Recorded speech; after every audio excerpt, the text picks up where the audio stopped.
So you all know that fish oil is good for you, right?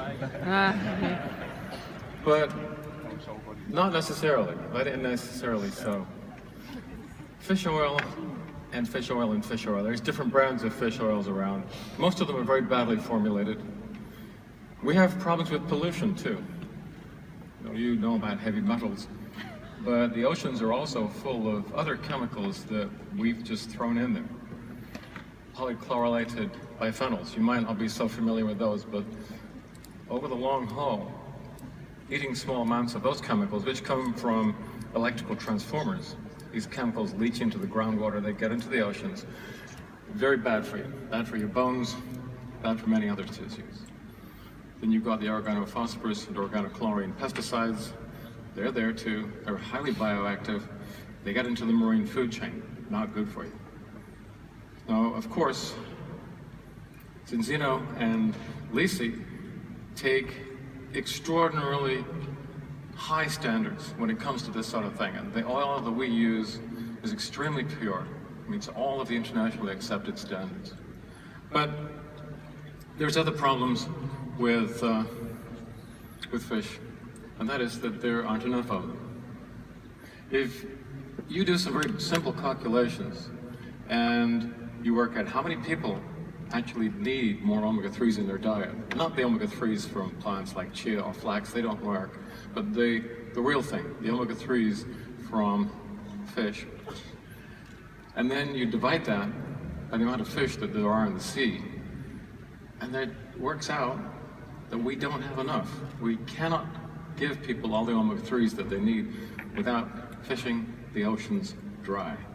So this is not an issue of how you spend your weekends, whether you like to fish. Personally, that's not a big deal. We're talking about industrial fishing.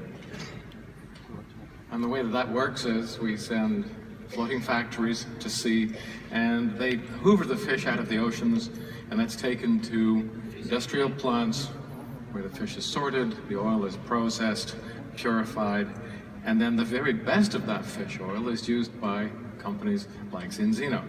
And to that, we add this very special, very high polyphenol pre-harvest olive oil, and it's the combination of the omega-3s and the polyphenol that really makes this work and sets us apart from really just about anybody else that's working in this space. That culminated in the first balanced products, which have an unparalleled record of effectiveness. I can't tell you how many clinical scientists and doctors that I know and that I work with who use these products personally and give them to their patients too, even although they cannot legally prescribe them.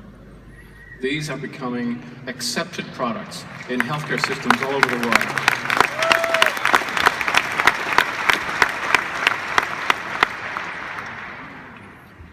And then we went for the Mark II version, where we took a technology that had originally been developed for a completely different industrial sector, and we brought it into our manufacturing process and came up with a fish oil that dissolved magically, made micro-suspensions in water, fruit juice, Coca-Cola, beer, anything you like. It just makes the oil, taste, and the flavor disappear. And that was a real step forward for people who don't like drinking oil, and not everybody does. That's a great technical advance, but it doesn't solve our problem. It doesn't solve the problem that we simply don't have enough fish, and we do not want to totally destroy the marine ecosystem. That would be bad for everybody. So we went back to the drawing board and we said, well, where does the omega-3 in fish oil come from? And many of you have seen this slide before. Fish don't make omega-3 fatty acids. They obtain it from the food that they eat. And right at the bottom of the marine food chain, you have marine algae, seaweeds. And in the same way that crops on land produce mostly omega-6s and some omega-3s that you can't really use, but it is the marine crops, especially those that grow in cold water, that produce the omega-3s that we need. So you can go and harvest seaweed. You don't need the fish. You go to the base of the system where the omega-3 is actually produced, the long-chain omega-3s, and you can harvest the seaweeds. And this has a whole series of advantages. It's an alternative to fish. and these grow incredibly quickly. So you can harvest the seaweed, and then very quickly it regenerates. It's highly renewable. Creates a lot of biomass, more so than the amount of biomass you can grow on land. Why? Well, usable biomass is dependent on how much energy the plant has. But a plant that grows on land has got to build a lot of structural components because it's fighting against gravity, right? Seaweed doesn't have to do that. It can pour more of its available energy into the synthesis of, amongst other things, omega-3s and a whole range of very interesting bioactive compounds. And some of these are very rare, extremely rare. You don't find them in terrestrial plants at all. You don't find it in herbal medicine. These are a whole new range of compounds which Ian Rowlandson and other colleagues of mine are exploring at research centers all around the world, and they're going to be generating a whole range of very interesting and exciting new nutrients, phytonutrients, which we will eventually incorporate into our portfolio too, but it's early days. Obviously, you're not competing for land space, so you can harvest seaweeds without taking land out from soy or corn production, or cattle raising, if that's what you want to do. It can fix carbon dioxide. There's a problem with carbon dioxide, whether or not it's responsible for climate shift. I don't think anybody really knows yet, but let's assume that there's a possibility that it might be. Carbon dioxide fixation is a good idea, and harvesting marine biomass is one way of taking carbon dioxide out of the oceans and out of the oceans. Finally, if you want to use seaweeds as a bioaccumulating system, as a purification system, they can be used in that way too, because as they grow, they bind various types of pollutants, including heavy metals, and that's a way of removing those from the oceans and cleaning up the mess that some of our industries have made. So this is a very interesting new growth sector, a new agricultural sector, you could think of it as, and it has many applications and many uses. And it started off, as many of these sectors do, on a small scale. Individuals were starting to get involved in this. It was manually intensive, and in the second generation, we saw the introduction of more elaborate, more effective harvesting systems. And then people began to think, well, if you're growing in the ocean, we can't really control all the variables. Wouldn't it be better if we were to bring this on land, put it into a closed system where we can guarantee there's no contamination, either by microorganisms that we don't want or pollutants of any sort, and that led to the development of the very first bioreactors. And the way this works is you take your marine algae, or whichever specimen or species you want to start with, you put it at the beginning of the tube, you flush the tubes through with the correct medium, which in this case would be seawater, and as the algae grow, they pass through the system. By the time they get to the end of the system, they're fully grown and ready to be harvested. And this is a very effective, very high density way of producing large amounts of usable biomass on a very small area of land. And this kind of system, you can build it into different sizes and shapes. It's infinitely scalable. It's not a matter so much what it looks like, it's what you put in. And this is one particular marine microalgae that we find very, very interesting. It's called a Schizochitrium. That's the Latin name. You don't have to remember that. What you should remember, what you might think is worth remembering, is that this microalgae grows in a lot of the oceans. It has been recognized by EFSA for a novel food, so it's legitimate to use it as a food or a food supplement. And very uniquely, this microorganism, over half of the biomass consists of triglycerides. These are lipids. And over a third of those are DHA. This is where the fish get their omega-3s from. So all we're doing is we're cutting out the fish. We're going deeper in the system. And we're not disturbing the marine food chain, because this has all been taken out of the oceans and is being done in a very controlled, very pure system that is now being started to be scaled up all over the world. In fact, there's one system, a very good one, right here in Stockholm, which I visited. So instead of using fish, we're starting in this occasion with the marine algae, then we're adding the olive polyphenol-rich oil as before, and that gives us the vegan balance oil. So this is not like the plant oils you get from flax or chia. Please don't make that mistake. They're a very different kind of omega-3. They're a kind of omega-3 that you cannot use. The body can hardly use at all. This is the real stuff. This is what the fish use. This is what they contain. This is what your body needs. So what's...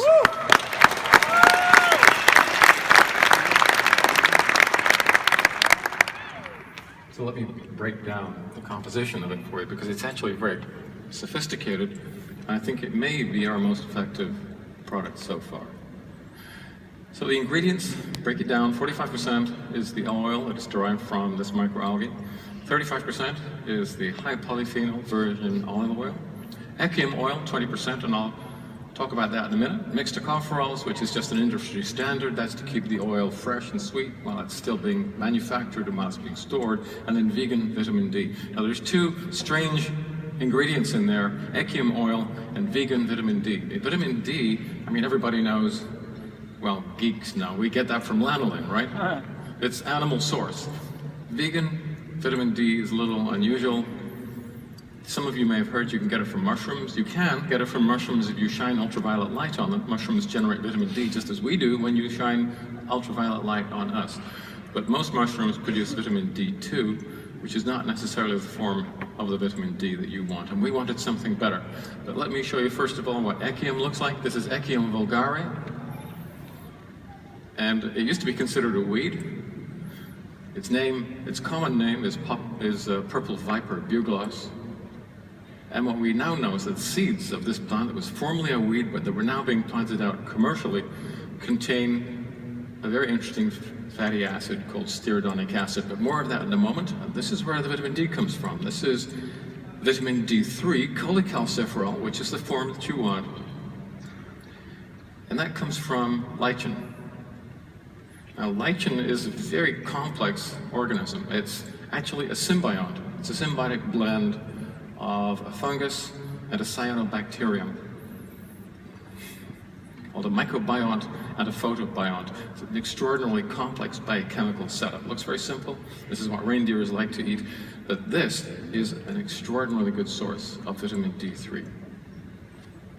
No animal is involved, purely vegan, but it is exactly the vitamin D that our bodies use.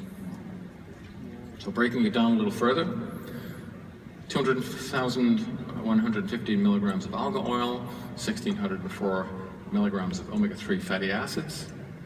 That's in the content of 5 mils. EPA and DHA are there at the levels you want. The oleic acid, the omega-9 is there.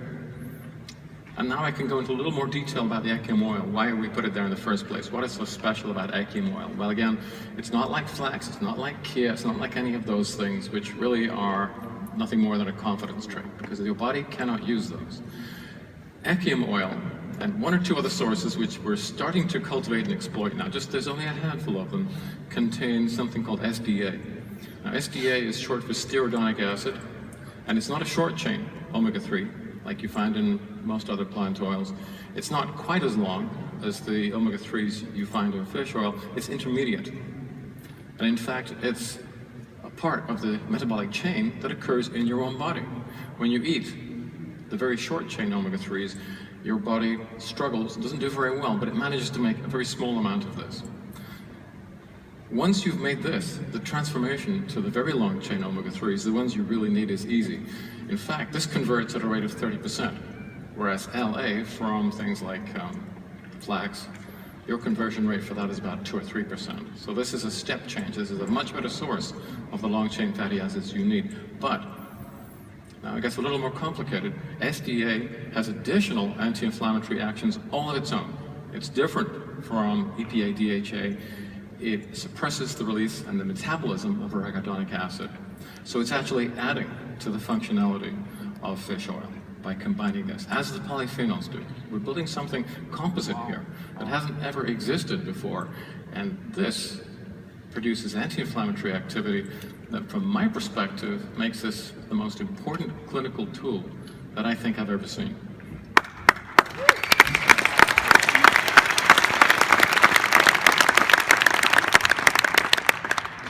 But then it gets even worse, because now we have to add in an omega-6.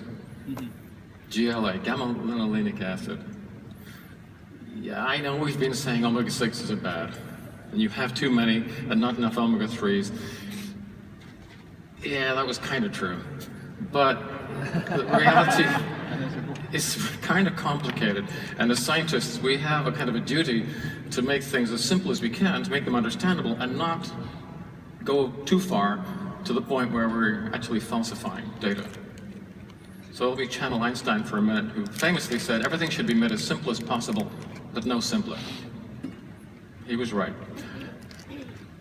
Omega-6s in general are not good for you, and in general we have far too many of them. But GLA is an exception. It is one of the omega-6 fatty acids that has additional anti-inflammatory effects all of its own. This is the fatty acid that you find in blackcurrant seed oil and borage, and if you look through the herbal literature, you'll see that GLA and those oils also have a role to play in folk medicine because they have their own anti-inflammatory effects. So here again, what we're doing is we're extending the profile of the fatty acids in our product to provide additional functionality. I'm very, very proud of this formulation. I think Syngenta has done a wonderful job.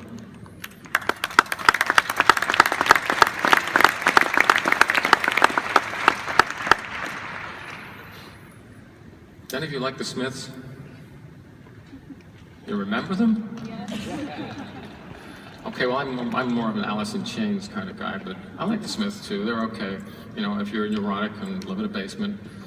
And that was their great album. And if you want to take the moral high ground and say that meat is murder and be a vegan or a vegetarian, I'm absolutely fine with that. I don't share your principles. I enjoy being an omnivore. But up until now, I think vegans have been unfairly penalized. You know, if you can't eat fish oil, what we find when we measure their lipid profiles is they have really unhealthy 6-to-3 ratios, which is one of the reasons why being a vegetarian or a vegan does not guarantee better health. In fact, they don't live any longer than omnivores do. A minor difference, but it's insignificant. So now we can actually rectify this. What we can now do is to provide a source of omega-3s that will allow you to remain in balance and hold on to your lofty moral principles. At the moment, this kind of vegan omega-3, the algal oil, is a little expensive. The margin over fish oil is quite significant, and that's reflected in the way in which these products are being priced. But what will happen is that as the bioreactors become more popular, and we're seeing more and more of them being built now, the algal fish oil will be commoditized, its price will continue to fall. At a certain point, I think it'll be approximately the same price as fish oil, and looking further ahead, it's actually going to become less expensive as these bioreactors continue to be developed and amortized.